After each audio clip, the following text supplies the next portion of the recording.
Hello ගීතික කවුද කියලා අහන්නේ ලන්ත්‍ර කතා කරන්නේ දැන් වනින් නම්බරේ කෝල් ගත්තට ෆෝන් ආන්සර් කරන්නේ නැහැ ඈ මගේ ණය ටික අරගෙන දැන් මම ණය ටික ඉල්ලපුවාම තමයි උඹලගේ සද්දේ හරියට මම උඹලගෙන් ණය අරන් වගේනේ ඕවට තමයි මට නගින්නේ ඈ හවස මට ණය ටික හම්බෙන්න ඕන ඔව් නැත්තම් මං එනවා ඔතෙන්ට ට්‍රාන්ස්ෆෝමර් දෙක තුනක් ගිනි තියලා නැවතින්නේ හවස ඕන හවස යකෝ මු ලන්ත්‍ර ගැන දන්නේ කාලකන්ණි මගෙන් ණය අරන් මටම කෙලින්න හදනවා යකෝ මම ඉල්ලන එක දීලා නම් කමන්නේ මේ කඩේ ජයන්තත් මගෙන්මනේ ආතල් ගන්න හද අනේ අර පියලගේ හරක් ටික නේද මේ රීල ගිහිලා තියෙන්නේ පාර දිගේ ඈ යකෝ මුගේ පුක මහන්න එපේ මං අහන්නේ යකෝ මේක වණුන්ගේ වත්තක් නම් කමන්නේ මගේ වත්ත ඉදපන්ක ඔකද මොනවද පුක මහනෝ උදේ ඉඳන් නිවන නෑ නේ යකෝ මට ඈ ණය ටික දීලා ණය ඉල්ලපුවාම ඌ මත කෑ ගහනවා ඒ වගේ කඩේ මුදලයි හැමතැනම කිව්වේ මම ණය අරන්නේ මුන්ට හෙන ගහන්න එපා ඈ අර පියලා හරක් ටික හරියට බඳින්න දැනගන්න ඕන මං අනේ මන්ද උන්ගේ වික දම්බාන දැන් මට ඇති වෙලා තියෙන්නේ ඕවට තමයි මට නගින්නේ මොකද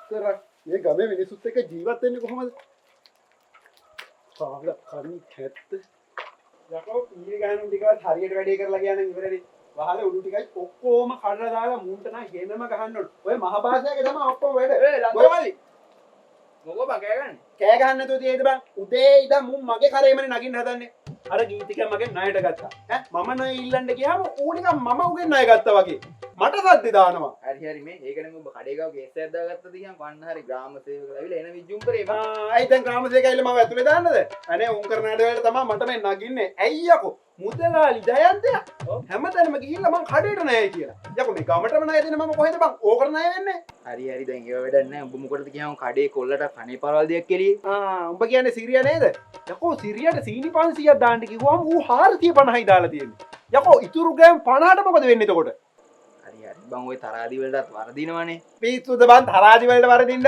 ඌනුන් මේ මට කියන නග ගන්න තමයි ඉතින් ඔය හදන්නේ හොරට කිරලා හරි මේ උඹට නගින ලන්ත්‍ර කියන්නේ නිකන් නෙමෙයිනේ මං කියන්නේ උඹට වැඩක් අර අපේ මහපා මතකනේ උඹට ඔව් අනේ මහපලත් තිබ්බ මචං පොඩි වෙ නගින සීන් එකක් උඹට වගේ දැන් උඹ කියන්නේ මේ මට මානසික ලෙඩක් තියෙනවා කියලාද නෑ බං මානසික ලෙඩක් තියෙනවා කියලා නෙමෙයි කියන්නේ අපි හැමෝටම ඉතින් මානසික ලෙඩවල් තියෙනවනේ බං ඔය අපේ මහප්පටත් අඩු වුණා මචං ඒ ડોක්ටර් ඇවිල්ලා ගෙදරටම ඇවිල්ලා බෙහෙත් කරනවා හොස්පිටල් ගාන රස්තියාදු වෙන්න දෙයක් නැහැ ඉඳාංග මම උඹට සෙට් කරන්න දියංගෝ බෑන්ඩ උඹලා කියන ඉඳ ඉඳාංග මම මහප්පට කෝල් එක කරන් උඹලා ඉතින් ඔය මට කියලා තමයි නග ගන්න හදන්නේ ඈ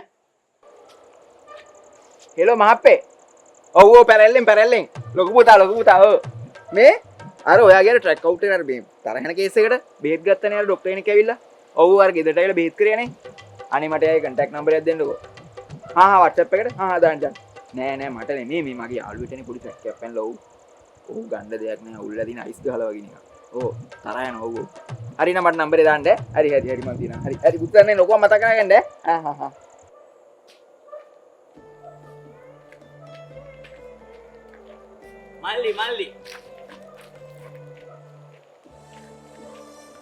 මල්ලි මේ හරි ඉන්නවද ලන්ත්‍ර කියලා මහත්මේ ලන්ත්‍ර මේ නගින ලන්ත්‍ර නගිනවද නැද්ද කියන්න නම් මන් දන්නේ එයාලා ගේ තියෙන්නේ කොහෙද මහත්තයා කවුද මම ડોක්ටර් මනෝ කනෝ මේ අපේ මහප්පට බෙහෙත් කරපු ડોක්ටර්නේ මමනේ කන්ටැක්ට් කරලා දුන්නේ ලන්ත්‍රට එහෙමද ඔව් මේ ડોක්ටර් කොහෙද යන්නේ මම එයාලා ගෙදර යන ගම මේ ලන්ත්‍රලා ගෙදර ඔව් මිනිහලා පොඩි ට්‍රැක් එකක් තියෙනවා මහත්පත් තිබ්බනේ ට්‍රැක් එක උන්නෝම පල්ලයට ගියාම අන්න අර තියෙන පළවෙනි ගෙදර අන්න ඒක තමයි ලන්ත්‍රලා ගෙදර හරි හොඳයි බොහොම ස්තුතියි හරි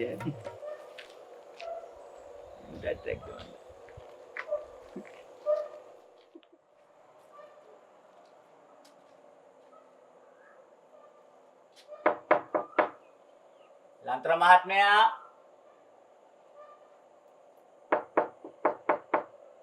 මහත්මයා ලන්ත්‍ර කවුද මේ මම වෛද්‍ය මනෝ කනෝ ඉතුරට එන්නද එන්නේ මහත්මයාගේ නම මොකද්ද ලන්ත්‍රා ලන්ත්‍රා. හරි. ලන්ත්‍ර මහත්තයාට තියෙන ගැටලුව මොකද්ද?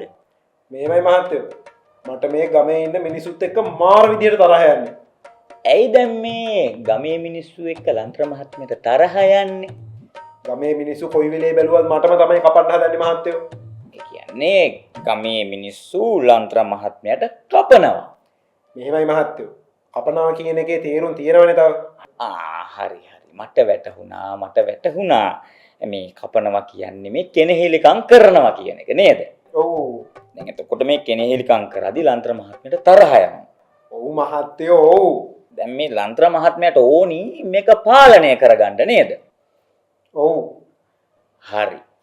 ලන්ත්‍ර මහත්මයා ඔය තරහව පාලනය කරගන්න විවිධ ක්‍රම තියෙනවා. ලන්ත්‍ර මහත්මයාට මම සරල ක්‍රමයක් කියලා දෙන්නම් තරහ පාලනය කරගන්න. හරිද? ලන්ත්‍ර මහත්මයා මේක කරලා බලන්නකෝ. ඊට පස්සේ බලමු ලන්ත්‍ර මහත්මයාගේ තත්ත්වය කොහොමද කියලා. හා. ලන්ත්‍ර මහත්මයාට ඔය කේන්ති යන පුද්ගලයෝ ඉන්නේ. ආන්ගේ පුද්ගලයන්ගේ නම් කොලයක ලියලා පුච්චලා දාන්න. හා. ලන්ත්‍ර මහත්මයාට තේරුණා නේද මං කියපු එක? තේරුණා. පැහැදිලි නේද? පැහැදිලි. හරි. එහෙනම් ඒක කරලා බලන්නකෝ. මං සතියකින් එන්නම්. හරි. හොඳයි. එහෙනම් මං ගිහිල්ලා එන්නම්. හරි මහත්තයෝ. යෝ මේ මිනිස්සු කරන වැඩ මේවට යන වේදෙන්නේ මට තව තට්ටුවක් ගහගන්න තිබ්බා.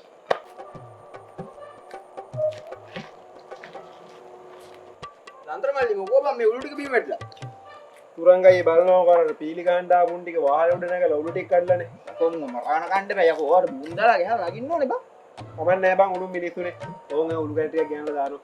එළිය ෂේපයි ට්‍රැක් එකේ නේ. දැන් ටිකක් අඩුයි බං. ඒක තමයි තරහ යන්නේ නේ. ඒකනේ බං අපි කිව්වේ ડોක්ටර්ස් ලගෙන් බිලෙට් ගන්න ඕනේ ඔයාලට. මට පස්සේ තමයි තේරුනේ මට පොඩි රැකයක් රැකයක් තියෙනවා කියලා. දැන් නයිරි නගින්න ලන්ත්‍රනේ බයින් ලන්ත්‍ර කියලා දැම්ම තවලන්නේ හරි එහෙනම්. සපෝට් එකක් ඕනේද? නෑ ඕනේ මම මේක අයින් කරලා දාන්න. මගේ අලුවගේ කැවිල් බං සිට් ලයින් එක. හා. ඊළඟ නේ හරි පරිස්සමෙන් හරි. බයින් ලන්ත්‍ර. තරහ යනවා දීලා වෙලෙ බං. හරි. හරි.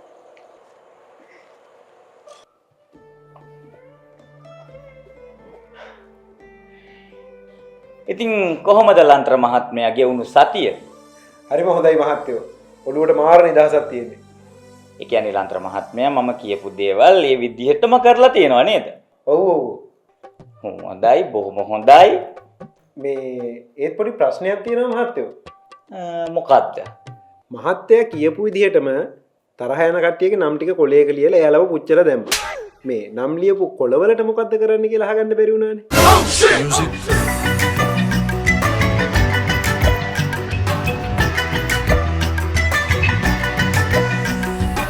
Music